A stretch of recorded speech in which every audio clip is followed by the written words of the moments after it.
안녕하세요. 반갑습니다. 강사 고정욱입니다.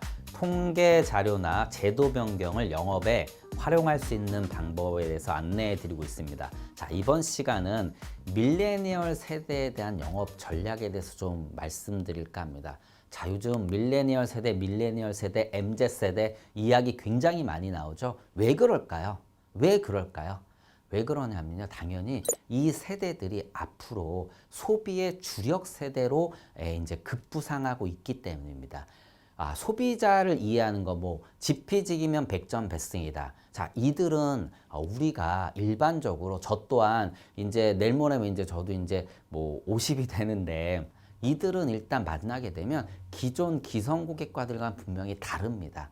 그래서 이분들에 대한 이해가 분명히 필요합니다. 왜냐하면 앞으로 이들이 보험을 소비하는 주력 세대가 되고요. 이 주력 세대들을 잘 이해하고 컨설팅을 하는 데 있어서 이분들에 맞춰서 잘 컨설팅을 해야지만 적극적인 결과들을 만들어낼 수 있기 때문입니다. 자, 밀레니얼 세대는요, 80년대에서 2000년대에 태어난 사람들입니다. 자, 이분들은 일단 뭐 아시죠? 제가 스마트폰 갖고 올 뻔했네요. 스마트폰을 손에 쥐고 삽니다. 이게 생활에서 인터넷 세대도 아니고요. 모바일 세대고요.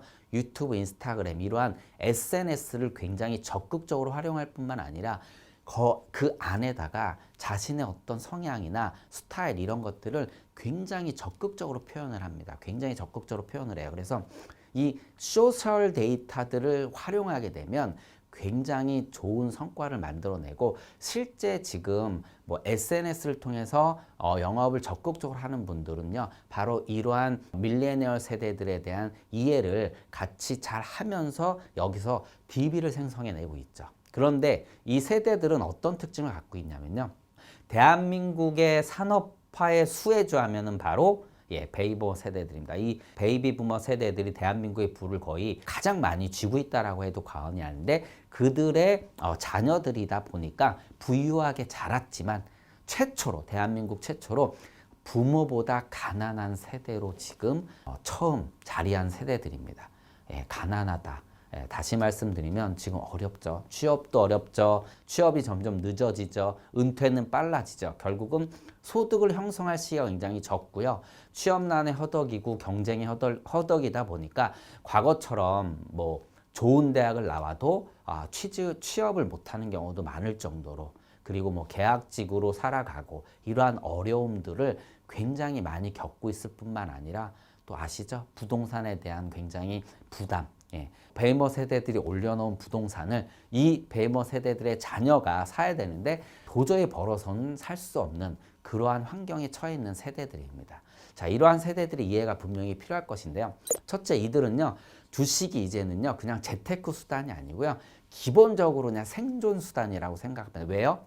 과거처럼 경제가 성장하지 못합니다. 그래서 저금리 시대, 뭐 예를 들어서 1980년대 태어났을 때 보면요, 대한민국에는 뭐 무려 30%에 육박하는 저축도 있었습니다. 물론 물가를 감안해야 되겠지만 과거처럼 어떻게 보면 저축 이런 거를 통해서 부를 형성하기는 어려운 시대입니다. 여기에다가 물가를 감안하게 되면 마이너스이기 때문에 결국 이들한테는요, 주식 투자가 생존을 위한 기본 투자 방식이 되어 있고요. 그리고 앞서 잠깐 말씀드렸죠. 서울 부동산 막차를 못 탔습니다. 결국은요. 이들은 번 돈을 뭐든지 다 부동산을 사는 곳에 투자를 한다라고 해도 서울에 있는 부동산을 사기가 힘듭니다. 물론 부동산 가격이 뭐 앞으로 어떻게 될지는 모르지만 현재까지는 굉장히 부담스러운 자산이다. 결국은 밀레니얼 세대들이 그들의 돈을 벌어서 부동산을 구매하는 건 굉장히 어렵다라는 것이죠. 그리고 자산을 증식하는 방법들이 어떻게 보면요, 굉장히 성급합니다. 앞서 말씀드린 것처럼 조바심이 얹혀 있을 수밖에 없어요. 그들의 어떻게 보면 자산의 포트폴리오 방법들. 왜냐하면 빨리 불려야 됩니다. 버는 시기는 짧고 그리고 은퇴 시기는 점점 길어집니다. 오래 살다 보니까 그 짧은 시간 안에 번 돈을 많이 증식시켜야 되고 빨리 증식시켜야 되기 때문에 굉장히 포트폴리오에 대한 어떤 조바심들이 담겨져 있습니다. 일단 밀레니얼 세대들의 가장 이제 재무 목표 우선순위는 당연히 일단 부동산입니다. 부동산의 니즈는 굉장히 큽니다. 뿐만 아니라 뭐 밀레니얼 세대뿐만 아니라 기성세대, 앞으로도 어떤 세대들이건 간에 일반적으로 주택에 대한 니즈는 뭐 1순위로 둘 수밖에 없겠죠. 주거 안정이 최우선이겠죠. 그 다음에 은퇴 이후에 어떤 이제 자산입니다. 당연히 빨리 은퇴하고요. 늦게 사망하다 보니까 은퇴에 대한 두려움이 이들한테도 굉장히 크게 자리하고 있다라는 거죠. 그리고 뭐 결혼자금, 주택자금 이런 투자금 이런 것들에서 자녀 교육비까지 제가 이제 은퇴 자산과 자녀 교육비 두 가지를 하얀색으로 이렇게 좀 표현을 해놨는데 이 부분은요 다시 말씀 좀 장기 투자가 가능한 부분이라고 볼 수 있습니다. 근데 이 자녀 교육에 대해서도요 기성세대들과는 좀 분명히 다른 특징을 갖고 있습니다. 그런데 어떻게 보면 교육비는요 굉장히 중요한 부분이고요. 그리고 연기가 불가능한 부분이기 때문에 이 부분에 대해서도 분명히 초점을 맞출 수가 있어요. 일단 자녀 교육비도 굉장히 중요한 부분 중에 하나입니다.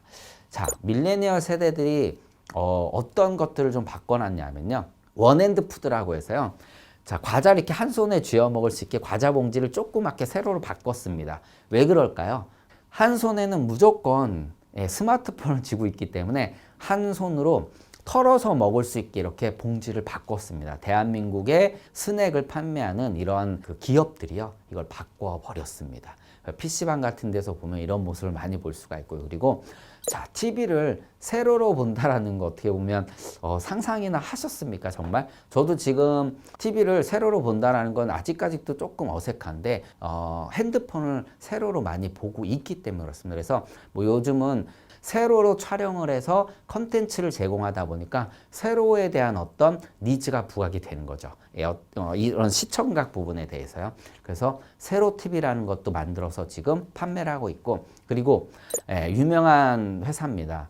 던킨 도너츠 아시죠? 이 던킨 도너츠가 71년 만에요 사명을 바꿉니다. 자, 던킨 도너츠가 당연히 도너츠 때문에 유명해진 회사잖아요. 그런데 밀레니얼 세대들은요, 이 도너츠를요, 건강을 해치는 음식이다라고 딱 못을 박아버렸습니다. 그러다 보니까 회사의 사명이 그런 부분에 대해서 마케팅에 굉장히 안 좋은 영향을 미칠 수 있다라고 해서 던킨 도너츠라는 사명에서 도너츠를 빼버렸습니다. 네. 그들이 어마어마한 이 소비 시장에 영향을 미치고 있다는 걸 다음과 같이 증빙을 하고 있습니다. 자, 이들 저도 만나봤거든요. 소개를 받았는데 젊은 분을 만났는데 제가 만나자 그랬더니 부담됩니다. 그러면서 바로 자료부터 보내주세요 라고 합니다. 네. 사실 저도 대면 영업을 주로 했습니다. 그리고 뭐 대한민국의 이 생명보험 시장은 98%가 대면이거든요. 근데 갑자기 자료부터 달랜다? 그러면 자료를 어떻게 줘야 될까? 어떤 자료를 어떻게 주는 것이 효과적으로 이 고객분들을 컨설팅을 하고 또 결과적으로 성과를 낼 수 있을까? 이런 고민을 분명히 할 필요가 있다는 것이죠. 자, 이들을 마케팅한 대기업들이나 이런 기업들의 좀 사례들을 좀 살펴보겠습니다. 자, 어떤 자동차, V사 자동차 브랜드는요, 플라스틱 부분을요, 재활용을 했습니다. 재활용 플라스틱을 활용해서 자동차의 부품을 만들었다라는 거죠. 이걸 부각시켜서 이들의 마음을 사로잡았다라는 겁니다. 이들은요, 돈을 잘 쓰지 않지만 어떤 의미 있는 돈을 쓸 때는요, 굉장히 적극적으로 활용한다라는 거죠. 그래서 자기는 자동차를 샀는데 나는 이러한 캠페인에 동참을 해서 내가 자동차를 구매했어 라고 하면서 그것을 스스로 굉장히 자부한다라는 것이죠. 자랑 삼아 하기도 하고 또 SNS에 알리기도 하고요. 이러한 세대들이 바로 밀레니얼 세대들이라는 거고요. 그리고 명품 지사 같은 거는요, 브랜드에서 럭셔리 브랜드, 대표적인 럭셔리 브랜드 또한 젊은 세대들한테 굉장히 인상적인 브랜드거든요. 레트로 이미지가 굉장히 강한 브랜드인데, 자, 어떤 브랜드인지는 아실 수 있으실 텐데, 이 사람들이 모피에 대한 굉장히 밀레니얼 세대들이 모피에 대한 굉장히 좋지 않은 인식을 갖고 있다 보니까 모피 하면 어떻습니까? 자, 럭셔리 모피를 조금만 잘 활용하게 되면 포인트 같은 거, 뭐 코트에 펄을 좀 준다라고 하면 굉장히 럭셔리하게 보이는데 이것을 아예 생산을 중단한다는 선언을 합니다. 그러면서 그들에게 사랑을 받고 그들이 더 좋은 매출을 만들어냈던 경험도 있고요. 그리고 우리나라 이제 H사, 이 H사가 자동차를 만드는데 이런 이제 내장재에서요. 과거에 이렇게 폐품이 된 거죠. 이것들을 활용해서 내장재로 썼습니다. 이것이 또 그들의 마음을 사로잡아서 이러한 부분들을 마케팅에 활용을 해서 그들한테 어떻게 보면 선택을 받을 수 있는 그러한 결과를 만들어냈습니다. 자, 어떤 느낌인지 아시죠? 네, 이러한 캠페인 또는 뭐 환경보호 또는 자신을 표출할 수 있는 그러한 흐름에 편승을 해서 이들은 소비를 한다라는 겁니다. 그래서 이러한 부분들을 잘 접목하게 되면 좋은 효과를 낼 수 있죠. 뭐 예를 들어서요, 제가 저한테 보험 상품을 뭐 가입하시게 되면, 금융 상품을 가입하게 되면 저는 일부를 예를 들어서 뭐 환경보호 캠페인에 기부를 한다라거나 고객님이 결국은 기부해 주시는 겁니다 라고 하면서 이런 식으로 마케팅을 펼칠 수가 있는 거죠. 그래서 이런 전체적인 걸 뭐냐면 개념 소비라고 하는데, 이런 개념 소비를 우리가 보험 상품 세일즈에서 담아서 한다라면 그분들의 어떤 선택을 좀 더 적극적으로 받아낼 수 있을까라고 저는 생각을 합니다.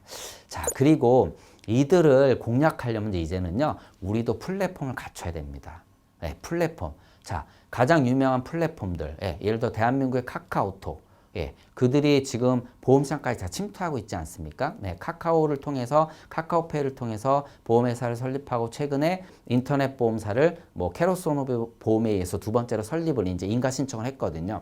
이러한 부분도 우리가 살펴보게 되면 결국은 플랫폼을 갖추는 것은 매우 중요합니다. 왜냐하면 그들과 밀레니얼 세대들과 소통을 하려면 플랫폼이 굉장히 큰 역할을 한다는 거죠. 그들과의 만남의 장을 열어준다는 것이죠. 그래서 뭐 페이스북이나 인스타그램, 블로그, 유튜브를 통해서요, 지속적으로 우리를 알려야 됩니다. 이걸 꾸준히 하시는 게 정말 앞으로 굉장히 중요하다고 생각을 합니다.